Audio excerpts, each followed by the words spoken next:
menyampaikan pertanyaannya. Terima kasih Mbak Moderator.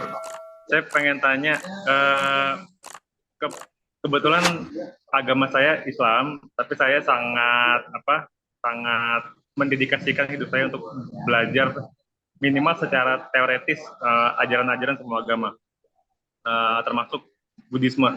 Dan dari Buddhisme memang sangat sedikit yang saya ketahui, dan yang saya ketahui adalah cabang Buddhisme yang bernama Zen Buddhisme, dan setahu saya itu sangat mirip dengan Stoicisme. Saya pengen tahu bagaimana seorang politisi itu politisi apa uh, uh, dengan keyakinan Buddhisme itu berkecimpung secara kan tadi kan paparannya memang secara secara teoretis lah seperti itu, tapi eh, apa apa tantangan nyata eh, di kepala saya, hmm, seorang penganut agama Buddha itu sangat sangat tentang hatinya gitu, sangat tentang hatinya, dan di tengah-tengah gelombang panas politik itu bagaimana caranya mempertahankan ketenangan hati itu inti pertanyaan saya. Lebih pengen tahu pengalaman nyatanya itu bagaimana gitu. itu itu sih. Terima kasih. Oke, ya, ya, ya. Hmm, saya terima kasih dulu dengan Bro Bernard Batubara, selalu tenang begitu kan. Keep calm and stay apa ya? Stay strong. Ya, em, saya melihat sih sebenarnya hmm, menjaga ketenangan ini sebenarnya bisa dilatih. Ya itu salah satunya itu dengan meditasi ya sebenarnya. Kenapa? Karena kalau meditasi itu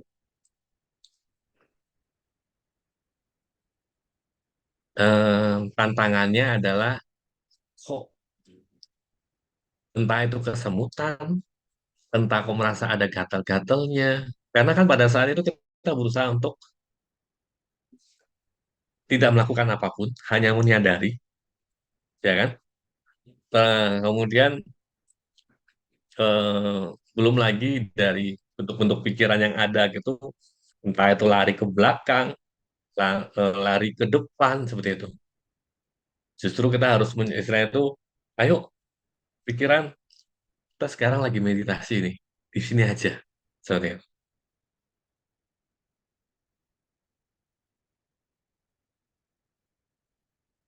Ya tantangannya memang di sana. Kalau jadi apa ya, pikiran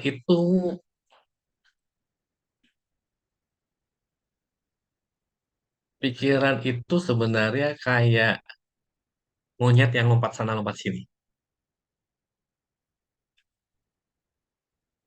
Ya, atau bukan bukan pikiran sebenarnya, sorry. Lebih tepatnya itu batin. Kalau kalau mind itu sebenarnya lebih ke arah batin. Cuma kadang-kadang di translate itu mind itu jadi pikiran. Sebenarnya mind itu adalah batin. Nah, meditasi ini salah satunya adalah untuk melatih batin kita, melatih kesadaran kita. Seperti itu. Seperti tadi yang saya ceritakan, bro. Pernahkah bro itu eh, lagi ngobrol nih dengan orang, kemudian kita tanya, maaf ya, tadi ngomong apa ya? Tiba-tiba kita blank gitu.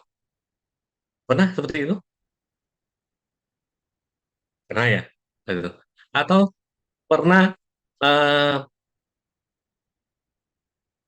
berbawa kendaraan, terus kita tuh bisa pulang ke rumah itu dengan, tapi sampai saya, kok sudah sampai sini ya? Gitu.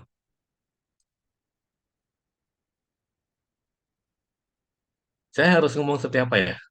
Karena ini agak kayak gini, kayak saya harus menjelaskan kepada orang yang belum pernah makan durian.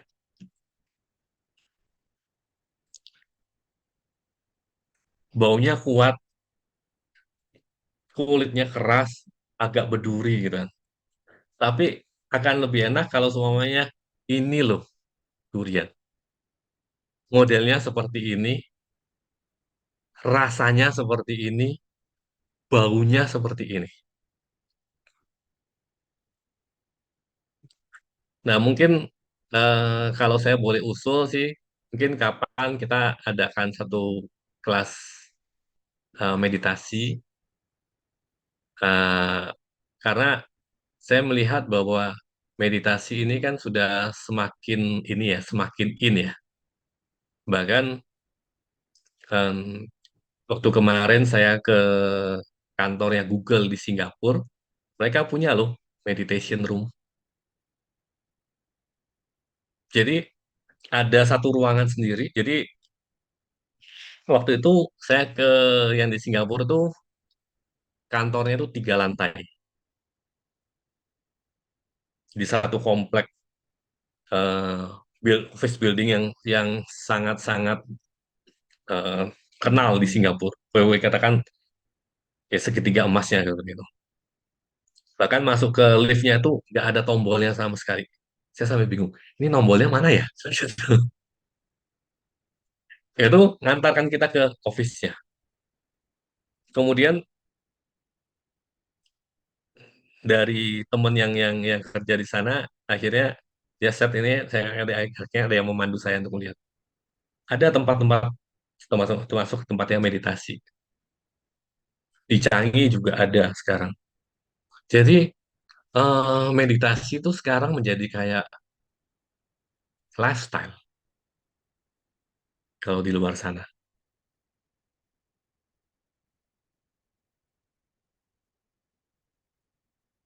Jadi kalau boleh sih, eh, saya sarankan kapan kita akan bikin semacam ya yang sederhana lah. Yang penting bukan lama-lamaan ya. Yang penting itu meditasinya short time but many times. Sebenarnya kita juga bisa dengan ini, dengan menggunakan handphone kita. Itu ada namanya mindfulness spell aplikasi. Nanti kita set waktunya. Terserah bro mau set itu 30 menit atau 1 jam. Tapi pada saat berbunyi, biasanya bunyinya itu kayak ini, kayak eh, ting gitu ya.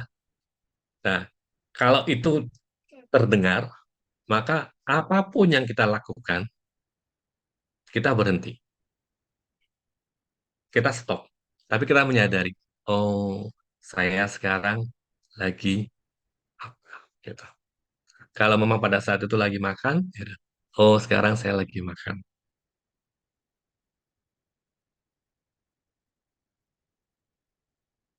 Kalau lagi rapat, oh ya sekarang saya lagi rapat. Itu ya salah satu teknik aja. Mudah-mudahan ini menjawab ya, Bro Bernard.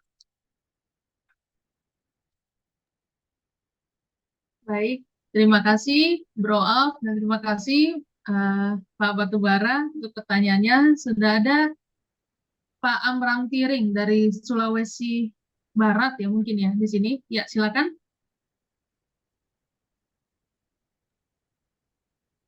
Ya, tidak buka video ya. Terima kasih kesempatan ini, Bang Alfian di Mardi. Iya, Eh, Bang, silakan. Bisakah dijelaskan motivasi Bapak ini terjun ke dunia politik? Motivasinya apa? Kemudian apakah motivasi itu tercapai selama Bapak ini menjadi anggota DPR di Surabaya? Nah, bagaimana hubungan dengan teman-teman yang apa, yang mungkin banyak dari anu ya, agama lain, bagaimana menggolkan konsepnya. Dan yang ketiga Pak, ini Pak, bagaimana Bapak meyakinkan diri untuk maju lagi di Pileg 2024? Nah, apa Hmm. resep gitu Pak? Ya, kasih Pak. Ya, Shalom. oke. Shalom. Ya, Bang Amran Pak Piring ya. Em, apakah sudah tercapai motivasinya apa saya masuk politik dan juga apakah ini sudah tercapai? Jadi sebenarnya saya masuk politik itu pada saat itu saya menjadi panitia. Di 2018 itu saya menjadi panitia satu acara mengenang 20 tahun tragedi BI 98. Dan di acara tersebut, 6 dari pembicara yang ada, yang perempuan semua, itu mengatakan bahwa ini saatnya teman-teman Tionghoa itu lebih terlibat dalam pembangunan. Dan saat itu saya berpikir kok bisa ya tidak terlibat dalam pembangunan. Karena menurut saya 5 pembayar pajak terbesar di Indonesia itu adalah perusahaan-perusahaan milik Tionghoa. Terus kedua, saya tahu sendiri dan juga saya terlibat di dalamnya bahwa kita sering baksos, baik ke panti maupun juga pada saat puasa kita sering bagi-bagi takjil di jalan, begitu seperti itu.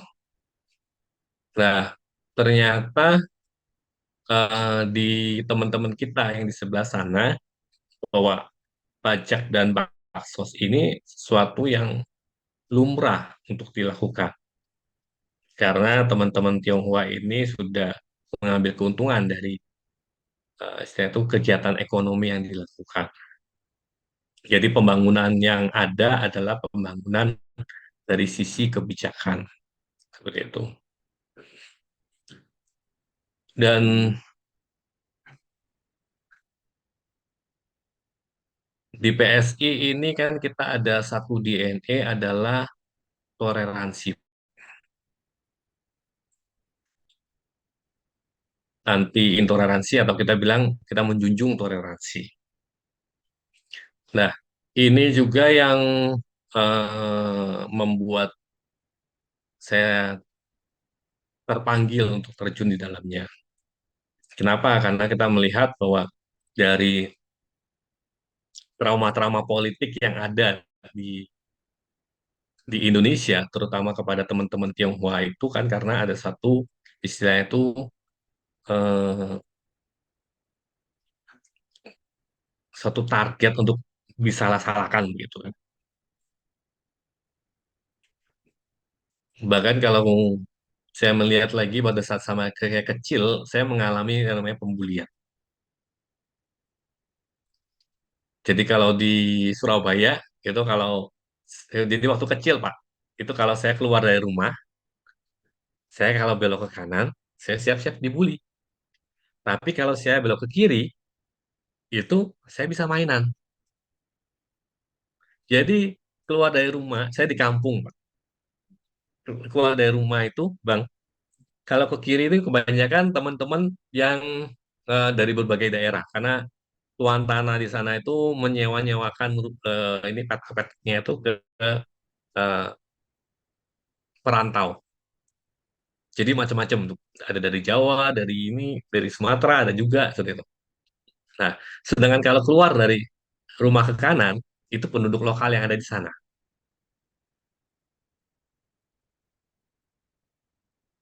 Dan ternyata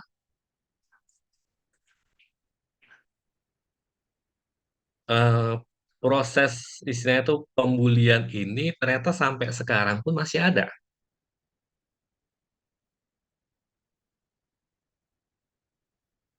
Jadi sudah sudah bertahun-tahun itu kayak di apa ya? Diwariskan seperti itu.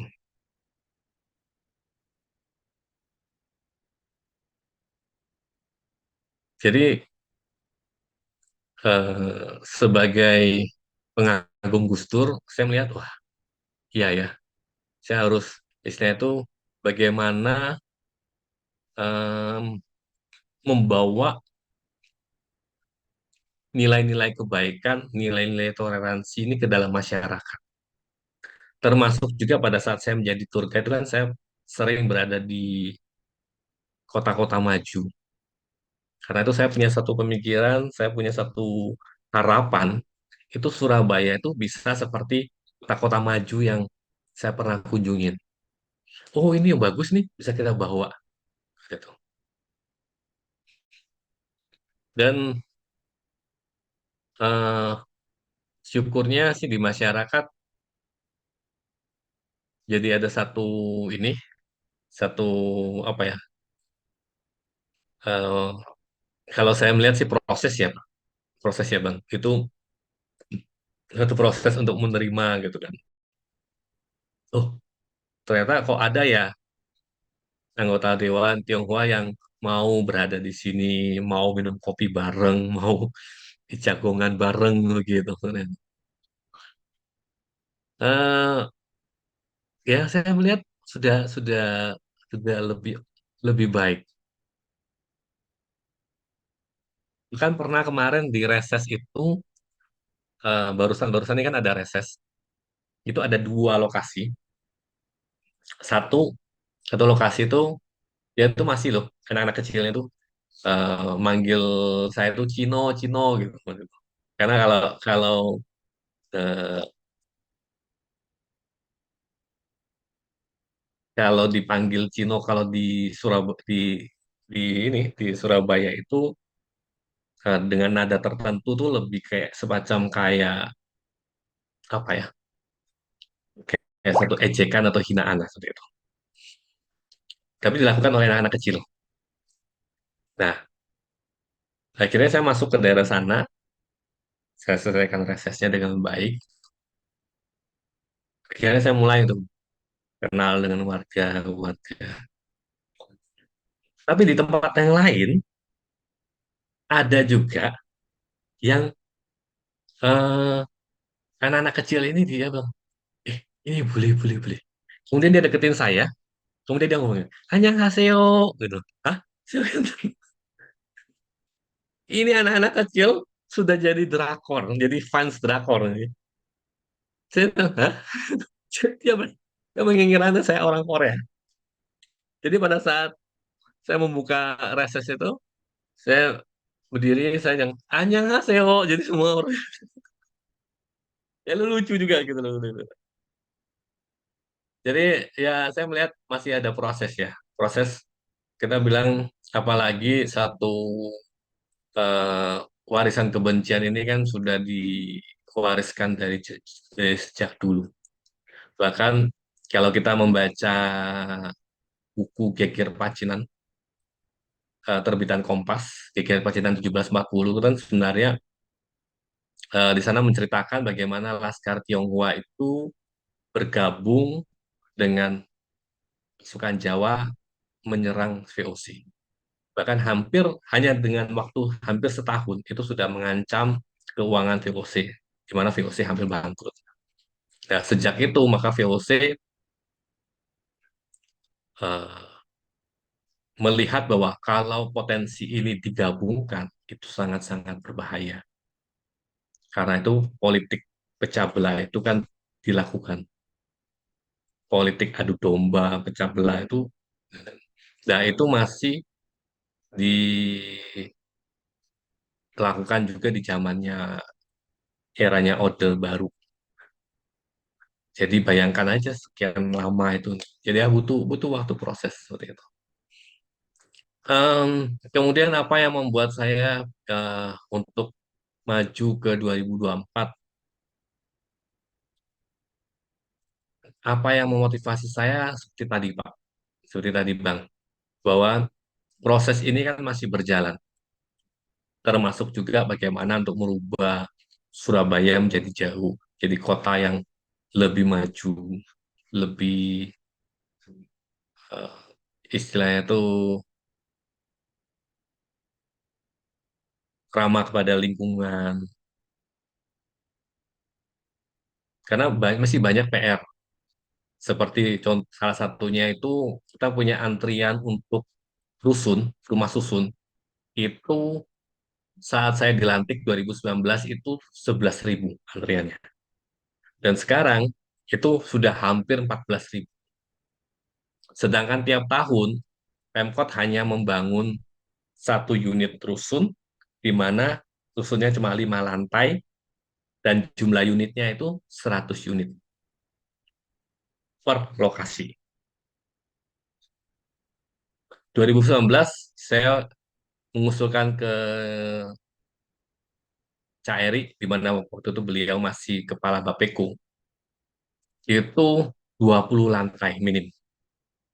20 lantai, pakai lift, kalau nggak pakai lift, gempor kakinya. Pakai lift, kemudian ada SWK-nya atau sentra wisata kuliner atau food court di bawahnya. Jadi eh, yang jualan di sana itu selama dia itu jualannya enak, pelayanannya bagus, pasti rame. 20 lantai loh, bayangkan. Itu. Kemudian ada tempat parkirnya dan juga ada tempat menunggu transportasi publik. Kalau di Surabaya kita ada namanya Surabaya Bis. Kemarin saya utarakan lagi. Waktu itu di rapat itu ada juga dari provinsi. Jadi di sana saya mengutarakan, ayo berkolaborasi. Kenapa? Karena provinsi juga membangun rusun. Jadi eh, daripada provinsi membangun rusun sendiri, Pemkot membangun rusun sendiri, ayo kita kolaps. Bangun tuh yang 20 lantai, pakai lift. Kemudian ada food court-nya. Jadi biar UMKM-nya ini bisa maju juga. Jadi ada pergerakan ekonomi di sana. Kemudian juga transportasi umumnya jalan, bisa naik Surabaya Bis. Karena kalau sekarang kita lihat kredit motor itu mahal loh. Kalau kita mau hitung-hitung ini ya. Pernahkah kita menghitung berapa sih kalau kita beli cash dengan beli kredit? Itu kalau kita hitung, gila bunganya ngeri.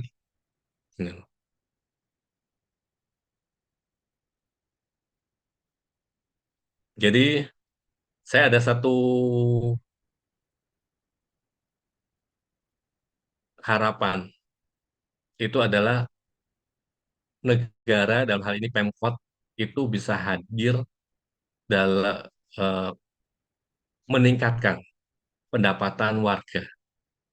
Tapi kalaupun tidak bisa meningkatkan pendapatan warga, setidaknya bisa mengurangi beban hidup.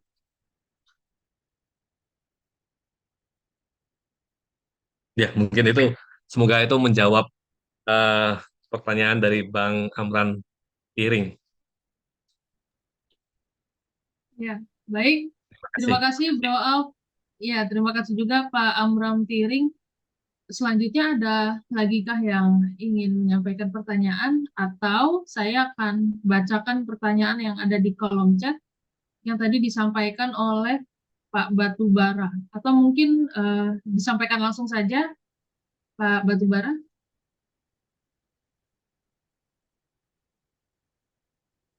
silakan. Ya, apakah batin itu di Buddhisme sama dengan emosi atau perasaan? Gitu. Apakah sama atau tidak? Sebenarnya emosi atau perasaan itu bagian dari batin, Bagian dari batin. part of.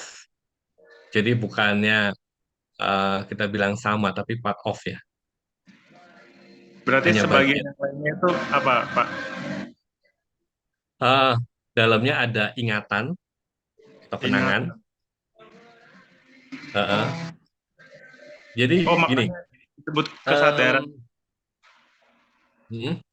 gimana? Makanya disebut kesadarannya. Ada batin, ada ingatan gitu. Consciousness ya. Ya. Betul, betul. Seperti itu. Kalau kesadaran bermoral itu apakah juga juga juga apa definisi dari batin itu juga atau enggak? Jadi gini, hmm, kalau kita bilang mindfulness itu eh, mindfulness sama awareness itu sama atau enggak?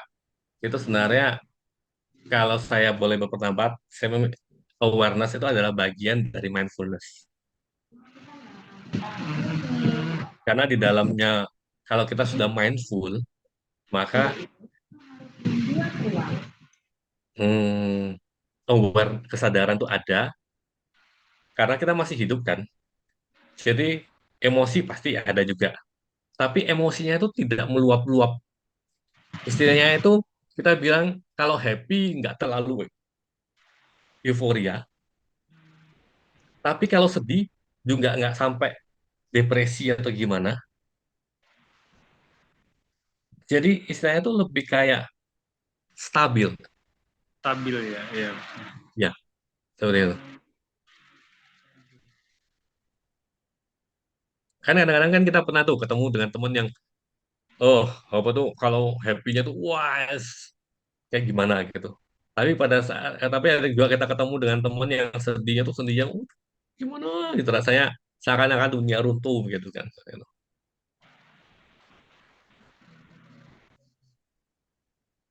Oh, kalau sedang berdebat sebagai politisi itu bagaimana cara ininya, cara cara menjaga kestabilannya itu?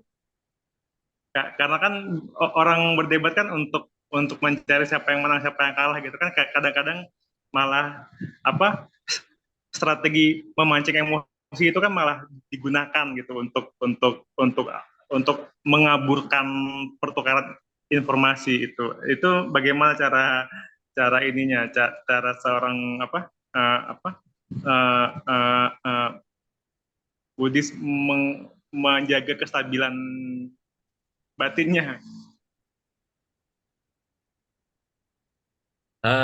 Gini, kalau kita emosi, maka apa yang kita pikirkan dan kita lakukan itu kan bisa berbeda,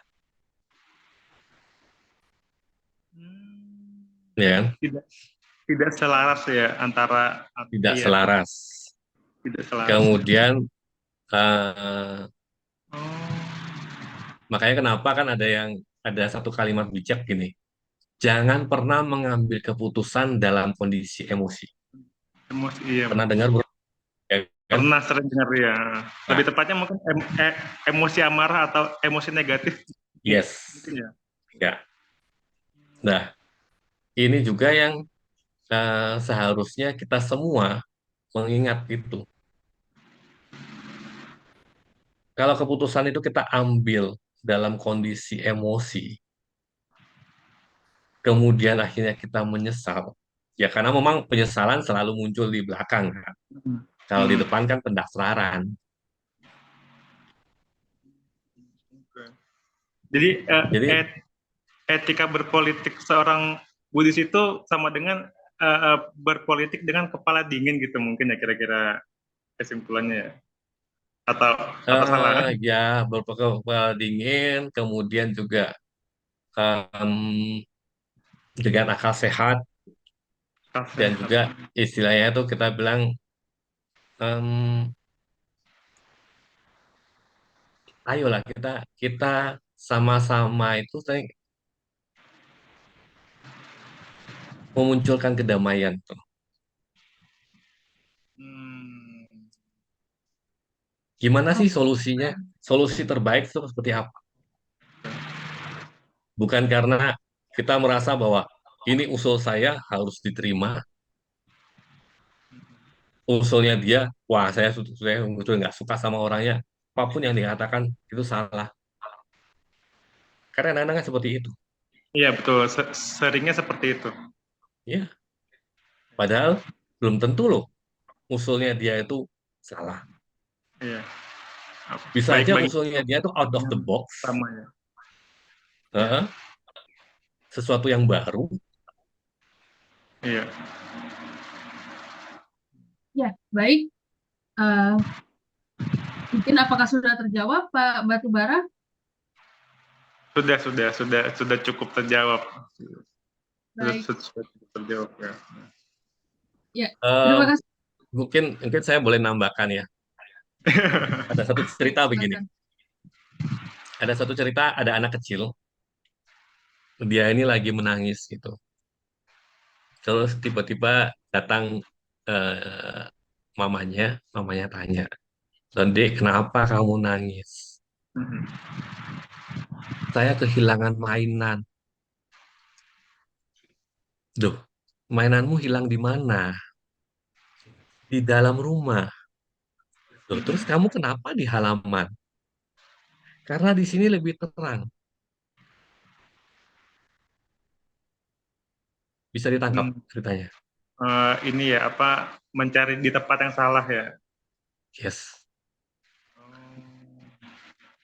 Jadi kebahagiaan dan kedamaian itu yang Oh, abadi itu ada di dalam diri, Ki, bukan di luar. oh,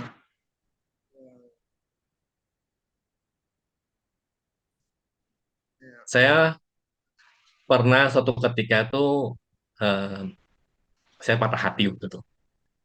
First love, tiba-tiba diputusin itu, waduh, diputusinnya tuh nggak pakai apa-apa, cuma cuma lewat lewat SMS gitu ya. Kita putus tiba-tiba seperti itu. Kemudian waktu itu saya menghandle eh, satu band dari luar, dan band ini lagi perform itu karena terikat kontrak dengan Shangri-La gitu. Nah, band ini dari Kanada. Ketuanya itu namanya Hakim. Nah, Hakim ini dia selalu ngajak saya, "Ayo lihat perform bandku." Nah, zaman itu kalau masuk ke Hotel Shangri-La itu untuk lihat performnya dia di disco di barnya itu ada tarifnya. Dia nggak usah bayar, lewat aku aja. Nah, waktu itu lagi suntuk kan, ya kan, patah hati gitu kan. Akhirnya saya ngomong sama teman, teman bilang, "Yuk, yuk, yuk, yuk, yuk, yuk." Karena memang dia pingin. "Ayo, supaya patah hatimu tuh bisa bisa ini, bisa sembuh gitu." Ya. Nah, ini break my heart. Akhirnya saya ikut. Saya berada di satu ruangan di mana orang-orangnya pada happy semua, tapi saya nggak menikmati itu. Saya masih berada dalam kondisi, aduh, ini patah hati, ini gimana ini sedih gitu kan seperti itu. Padahal lingkungan itu lagi happy-happy. Mereka nyanyi-nyanyi, joget-joget gitu kan. Tapi saya nggak menikmati. Tapi saya bersyukur saya berada di sana, bro. Kenapa? Akhirnya saya mengenal satu lagu yang judulnya I Will Survive.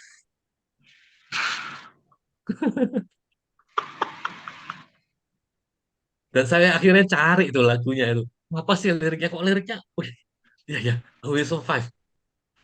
Akhirnya itu jadi salah satu lagu favorit saya. Dan at first I was afraid, I was petrified gitu kan. Keep thinking I could never live without you by my side. Ya, itulah. Jadi boleh itu didengarin dan diresapin ininya. Action itu ya. luar Jadi biasa. eh ya, Jadi kita Oke, mau baik. happy atau apa itu sebenarnya ada di dalam, Oke. deep inside. Baik. Terima kasih, Ya, Bro Alf. mudah-mudahan menjawab, menjawab. Ya, semoga Sangat menjawab. sangat terjawab sudah setelah tadi Oh, diceritakan soal itu yang Shangri-La itu sangat terjawab sudah. oke, Ya. baik.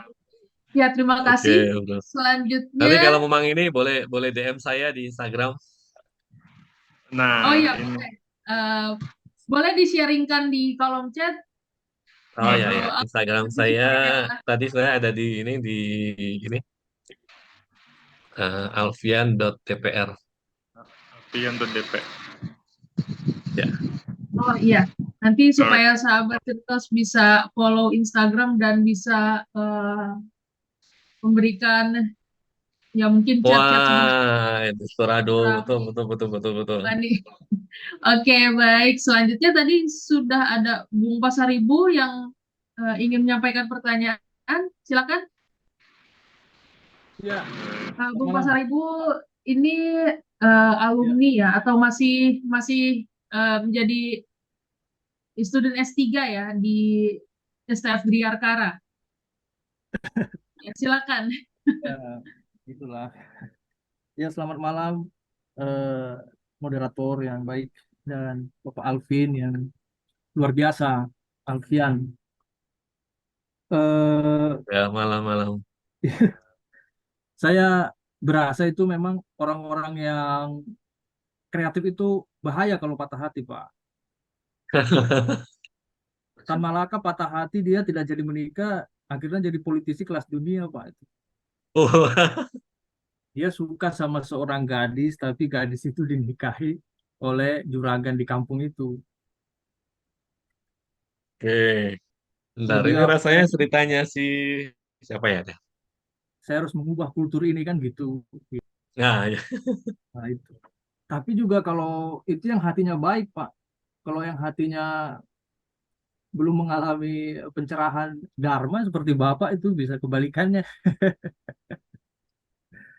Ya, yang mau saya tanggapin itu ini sih, saya selalu kagum sama, saya percaya, eh, saya percaya gini, setiap inovasi itu memerlukan sedimentasi. Dan sedimentasi yang tanpa inovasi itu mati. Tapi tidak mungkin ada inovasi tanpa sedimentasi. Apa yang mau diinovasi, oh warisan budayanya nggak ada. Hmm. Jadi dari kemarin beberapa waktu itu kalau kita berbicara mengenai akar-akar atau nilai lokal wisdom itu ya, apakah dalam Buddhisme atau Hinduisme, sebenarnya kita kan sedang berbicara mengenai fondasi Pancasila. Sebenarnya itu. Hanya zaman dulu kan kita memang kekurangan kapabilitas ilmu yang mampu menuntun kita sistematis untuk bisa menceritakannya seperti sekarang. Kemarin itu ada seorang kawan, Bro Reza, itu dia karena punya kemampuan filsafat yang baik sekali ya dari Jerman itu S3-nya, tentu dia mampu menyusun yoga atau yogis itu dengan pandangan yang sistematis. Nah, disitulah kelebihan Bung Karno, keterbatasan kapabilitas masyarakat pada masa itu, tapi beliau mampu menemukan benang merah di seluruh lokal wisdom itu. Saya cukup optimis dengan Pak Alfian, karena Bapak memiliki sedimentasi. Ya, bukan mendikte, tapi ini pandangan saya. Sedimentasi Bapak kokoh. Nah, jangan berhenti berinovasi gitu. Saya yakin cita-cita Bapak bukan membereskan administrasi kota yang begitu ruwet kan, itu kan adalah tantangan konkret yang di hadapan mata. Tetapi yang lebih dalam dari situ ada kerinduan kenapa bangsa ini seperti ini, dan saya rasa banyak dari kita yang punya pertanyaan begitu tapi belum banyak yang punya kesempatan atau punya kemampuan untuk muncul. Nah, mungkin kalau harus bertanya ya saya ingin bertanya Nggak harus bertanya kok, Pak. Kita dalam sharing-sharing aja. dalam filsafat itu dia dikatakan begini, Pak. Batas seorang itu masih disebut politisi yang beretika adalah apabila dia tidak pragmatis. Karena pragmatisme itu jahat dalam pandangan etika politik Barat. Itu jahat karena apa? Karena tidak menghitung korban. Yang dia pikirkan hanya solusinya untuk dia pada saat itu aja. Tapi dia tidak menghitung korban. Itulah jahatnya pragmatisme. Dan seringkali para politisi itu dalam kondisi tertentu akibat, kalau kata Suwogi kan, lumpur-lumpur kotor itu ya. Itu dia larut, akhirnya dia jadi pragmatis juga karena lingkungan. Nah ini ada satu orang tokoh dari NTT ya, di saat NTT sekarang sedang booming korupsi, mega korupsi itu. Ada satu orang tokoh di era 60 ke 70 yang luar biasa bernama Franseda. Nah, Franseda ini orang biasa tetap dari kampung yang miskin dan keluarga yang terbatas Indonesia. Dia bisa dikatakan salah satu orang ekonomi yang diakui lah pada masa itu, bisa dipercaya banyak bahkan oleh Soekarno dan Soeharto untuk menyusun ekonomi dan juga perampingan partai politik. Hebat sekali orang ini. Nah, dia juga seperti itu di dalam karya dia yang dituliskan oleh Pater Leo Claeden mengenai profil dia itu dikatakan Franseda ini sebelum beraktivitas, dia seorang Katolik, dia selalu berdoa dan bermeditasi paling tidak 15 menit. Saya rasa itu sih, memang itu perlu dipelihara yang Bapak hadapi itu di dalam politik itu tidak hanya setan dalam arti yang mengerikan, tapi juga yang berwujud ya. Ya mudah-mudahan Bapak kuat lah ya. Pertanyaan saya mungkin itu, apakah Bapak pasti berhadapan dengan banyak dorongan untuk menjadi pragmatis? Apa kiat Bapak untuk bisa setia di jalan itu? Tapi saya cukup optimis dengan sedimentasi Bapak yang kuat sampai berguru 2 minggu di Thailand itu. Itu luar biasa itu. Nah, di sana pakai sendal nggak waktu itu Pak? Atau kakinya nyeker? Kayak sandal, Pak. Ah, Karena itu nggak terbiasa. ya. Nanti kalau udah nyeker nanti makin sakti lagi kan. Oke, saya rasa itu aja Pak Alfian. Tetap semangat jalani panggilannya. Dan saya mendukung Bapak dalam doa dan terus berinovasi karena sedimentasi yang Bapak punya itu akar dari Pancasila. Terima kasih.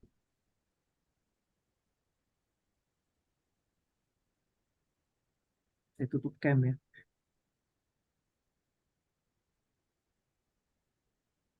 Ya, terima kasih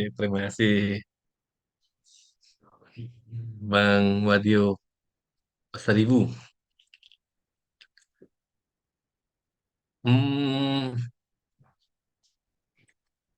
bagaimana kita menjaga ini? Saya pikir di semua agama itu kita mengenal namanya hukum sebab akibat atau hukum karma atau juga bartuai seperti itu kan. Gimana intinya sebenarnya kalau kita nggak mau dijiwit ya kita jangan jiwit. Kalau kita nggak mau dipukul maka kita jangan memukul. Itu yang saya pikir eh, ini ya, itu yang harusnya kita pegang dulu. Kemudian juga kita perlu rasa takut, takut dan malu, takut untuk efek dari kejahatan yang ada atau perbuatan yang tidak baik, dan malu untuk perbuatan yang tidak baik itu. Jadi takut dan malu ini ya juga eh, itu juga punya peran yang penting, gitu. Takut akan efeknya dan juga malu untuk ini.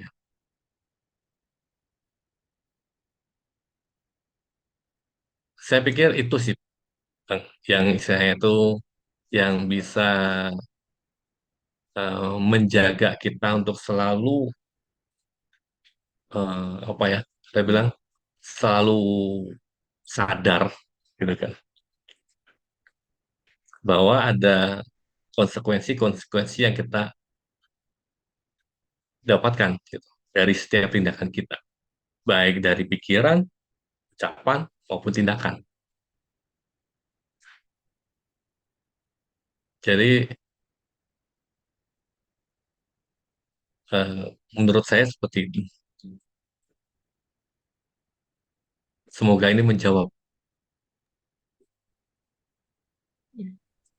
Wah, sudah Kasih. ada tanda jempol dari Bung Pasaribu. Oke, terima kasih. Nah, untuk informasi aja nih kepada sahabat sekalian, jadi memang Bro Alf adalah politisi pertama dari Parlemen Surabaya yang beragama Buddha, begitu. Dan Sirtas Indonesia sungguh bersyukur sekali ya, Bro Alf bisa hadir di komunitas kami sebagai yang Oke. pertama yang men-sharingkan mengenai politik, khususnya di tema etika politik. Nah, ini jadi buat sahabat-sahabat sekalian boleh memanfaatkan kesempatan ini. Nah, untuk pertanyaan akan kami buka mungkin setelah Dr. Nabil. Jika ada yang bertanya lagi, silakan bisa raise hand. Kita bisa manfaatkan kesempatan ini dan mungkin di kelas berikutnya kita akan sama-sama mengikuti kelas meditasi yang dipimpin oleh Bro Alf ya. Oh, Tadi sudah ada kalau memang tertarik nanti saya minta ini deh, saya minta teman saya yang dia melatih meditasi di Google Indonesia. oh wow, nanti Ya, bisa ya, ngobrol lebih jauh nih sama boleh, boleh, boleh. Yunus dan juga Minci. Oke, kalau gitu nanti mungkin sahabat Sirtos bisa tunggu nih untuk undangan acaranya seperti apa. Oke, selanjutnya kita akan ke Dr. Nabil. Silakan Dr. Nabil. Ya, terima kasih Bapak Alfian. Eh, karena Malam dong. politisi, saya tergelitik ingin bertanya, bagaimana menata hati Bapak, di mana secara meditasi ya, secara eh, s- sangat bersih lah hati, menjaga hati itu, jika menghadapi suatu keputusan-keputusan di dalam parlemen yang kadang-kadang atau bukan kadang-kadang Bapak hadir di situ untuk memutuskan suatu masalah. Terkadang apakah Bapak tetap memakai azas utilitarianisme atau deontologi atau mungkin tetap memakai yang namanya kejujuran itu tadi, kalau ya tidak, ya tidak. Bagaimana menata hati jika di endingnya itu keputusan itu tidak sesuai dengan batin Bapak, itu bagaimana cara menatanya itu? Terima kasih. Ya, menata batin. Hmm, tadi saya sempat sharing ke teman-teman soal pada saat menjadi pimpinan di Pansus PBB tahun 2020. Karena saat itu em, dari 10 anggota Dewan di Komisi B, hanya saya yang waktu itu ditulis oleh media yang eh, tidak sepakat dengan metode perhitungan PBB. Tapi semuanya sepakat. Yang lain 9 itu semuanya sudah itu aja lah, pakai yang 2010 aja aturannya. Dan di parlemen ini kan sistemnya itu kolektor kolegial.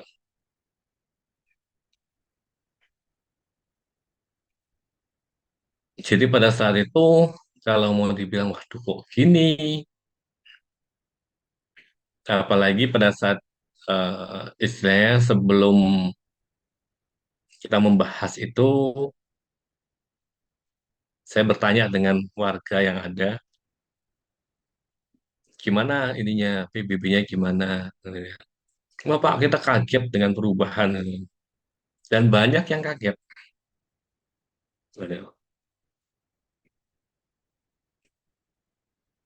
Dan ya akhirnya even sebagai pimpinan pun juga kita nggak bisa istilahnya itu, wah ini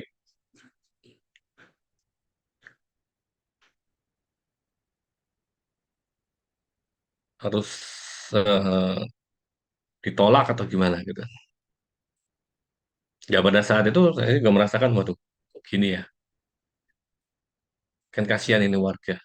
Tiba-tiba PBB-nya naik begitu banyak, kaget.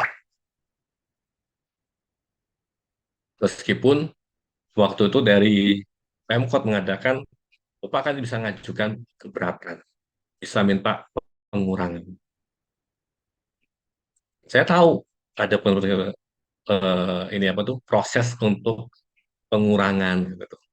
Karena dulu saya barengin mama saya itu untuk mengajukan itu ke sana, bawa berkasnya, kemudian berapa hari ke sana lagi ngambil hasilnya gimana, baru nanti bayar. Proses yang begitu panjang gitu dan bolak-balik.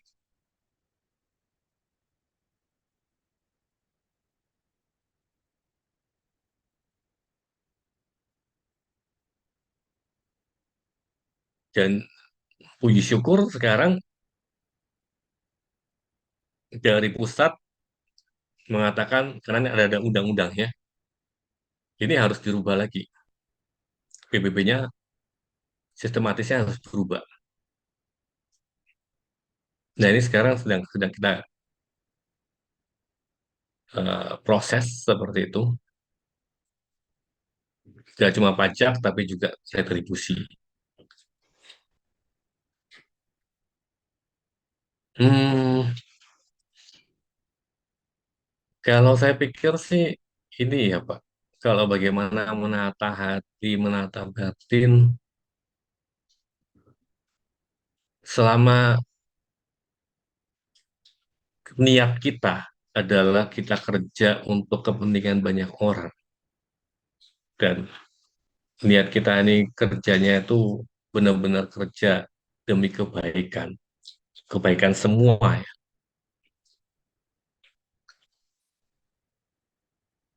Itu kita jalanin aja Pak. Dengan tadi yang prinsip let go ego, let ego go. Kadang kita juga harus menerima. Ada satu kalimat bijak yang saya pernah yang saya dengar adalah penderitaan itu bukan karena penderitaan itu berat bukan karena penderitaannya, tapi karena kita tidak bisa menerima penderitaan itu. Accepting-nya itu yang tidak. Kenapa sih begini? Saya pernah ketemu dengan seorang teman yang dia itu menderita suatu penyakit yang langka. Dan semua teman-teman itu bilang, kok bisa ya kamu kok dapat penyakit ini? Terus teman ini ngomong begini, ya aku berdoa kepada Tuhan. Tapi aku nggak pernah bertanya kepada Tuhan, kenapa aku mendapat penyakit seperti ini? Loh kenapa? Teman-teman. Ya kalau saya tanya, terusnya tiba-tiba suara Tuhan muncul, dan Tuhan ngomong, why not? Saya yang susah jawabnya.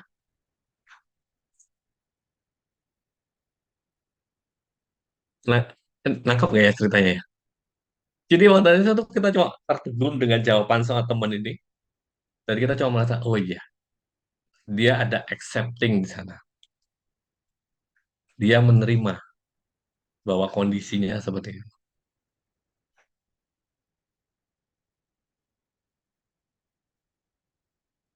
Tapi dia mengemasnya dengan kalau sampai ditanya why not, saya yang bingung jawab Tuhannya gimana.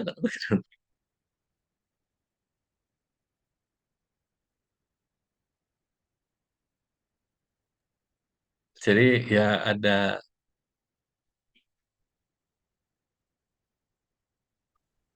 mungkin itu menjawab ya Pak. Menjawab ya dok. Gini Pak, eh, ya, eh, misal 10 orang tadi, kita nggak usah membahas kasusnya apa ya. Terkadang Hmm, mungkin satu orang, misalnya Bapak yang tidak setuju. Apakah 9 orang tadi itu hmm. secara moral, secara nuraninya dia, apa yang akan diputuskan itu untuk kepentingan yang lebih masyarakat lebih banyak, atau ini dia meninggalkan baik buruknya, misalnya ini memang buruk tapi untuk kepentingan yang lebih banyak, utilitarisme, mereka ambil. Nah, sebagai seorang politisi itu kadang-kadang dilema tuh di situ. Tetapi ini menurut pendapat saya ya, 10 orang inilah yang harusnya berpikir dengan bersih. Jangan sampai dilema itu di masyarakat, bukan di politisi. Karena penentunya adalah politisi. Ini banyak para politisi itu seolah-olah merasa dilema hal itu. Padahal dia itu adalah perwakilan dari masyarakat. Mereka tidak boleh diintervensi oleh siapapun. Ini yang kadang-kadang para politisi-politisi itu melupakan kemurnian dan kewenangan kompetensi mereka yang ada di pemerintahan itu, di DPR itu. Sehingga seolah-olah Ya, politisilah baik. yang mengalami dilema. Kita langsung ke Itu. pertanyaannya, Ya, disampaikan eh, kembali. oke, jadi bagaimana Bapak kalau misalnya terjadi hal itu? Di antara 9 orang itu pasti tahu bahwa itu tidak benar, tapi dipaksakan untuk diputuskan benar. Apakah Bapak bisa menyadarkan mereka? Kalau tidak bisa, langkah Bapak apa misalnya seperti apakah cuma diam aja? Ya, udah seperti itu. Terima kasih. Ya, ya dok. Karena itu kita butuh lebih banyak politisi, banyak orang baik untuk di dalam parlemen dok. Kita butuh lebih banyak orang yang memang dia punya hati, dia punya satu niat baik bahwa ini loh, saya kerja demi ini. Jadi apa yang bisa kita lakukan? Yang kita bisa lakukan, salah satunya kita utarakan di rapat tersebut, di mana apa yang kita lakukan di rapat itu kan diliput oleh media. Akhirnya itu juga yang diketahui oleh masyarakat bahwa ada anggota dewan yang mewakili suara hati mereka.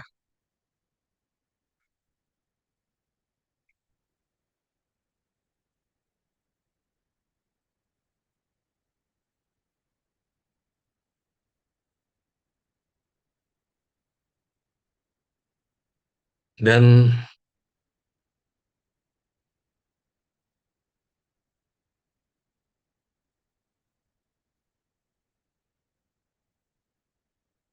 dan ini ada kaitannya juga Pak Dok.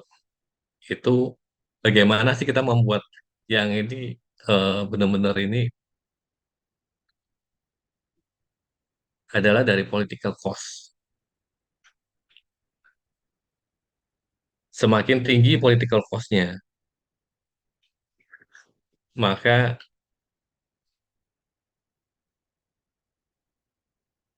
kalau dia terpilih, maka yang dipikirkan adalah biaya caranya balik modal.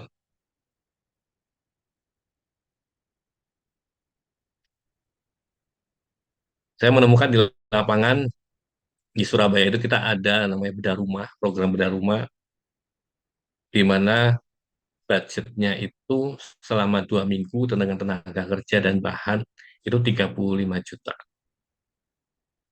Tapi di lapangan ada yang cuma terima 21 juta.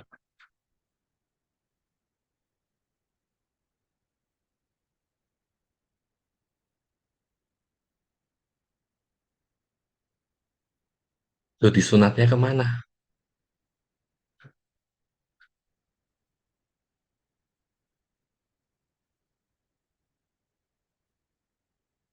Belum lagi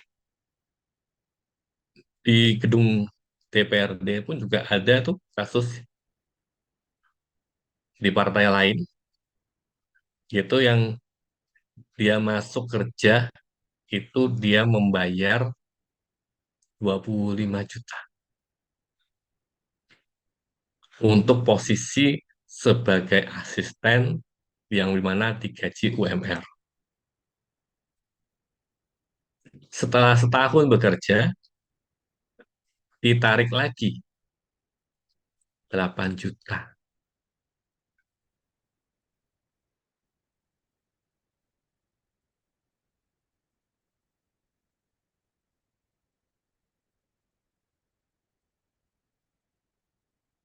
Saya cuma berpikir pada saat itu, kok bisa ya orang mau kerja diminta bayar 25 juta itu tetap dilakukan.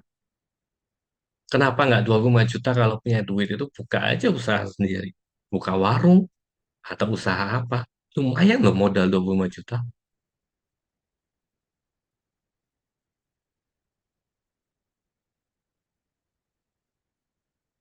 Ternyata karena di masyarakat kita ada satu pride.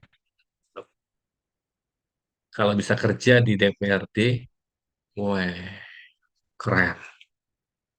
Even hanya sebagai asisten ataupun ini ya. Jadi kadang ya saya juga bingung juga dengan akal sehatnya mana ya kok bisa seperti itu.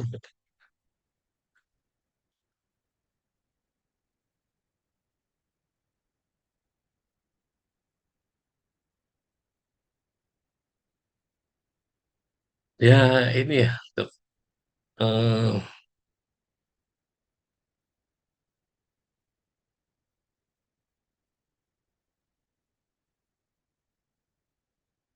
banyak kepentingan tapi bagaimana ya kepentingan itu tidak tidak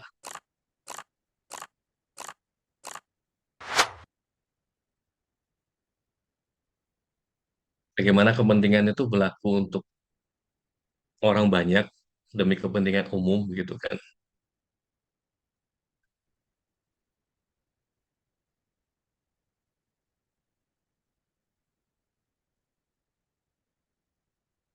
Gimana ya?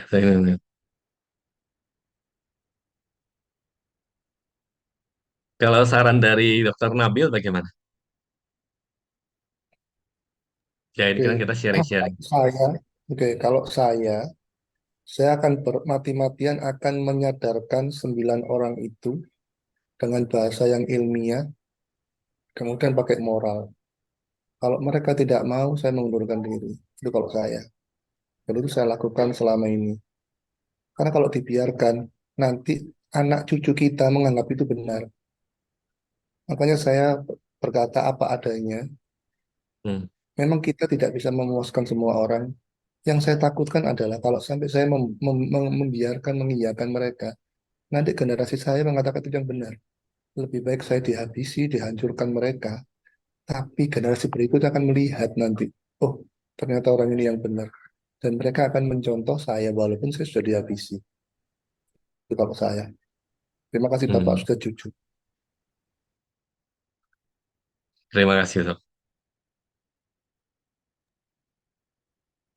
Baik, terima kasih. Berarti Dokter Nabil dengan Bro Alf saling mencerahkan satu sama lain dan juga mencerahkan kami semua. Ya, tiba saatnya di penghujung dari acara ini.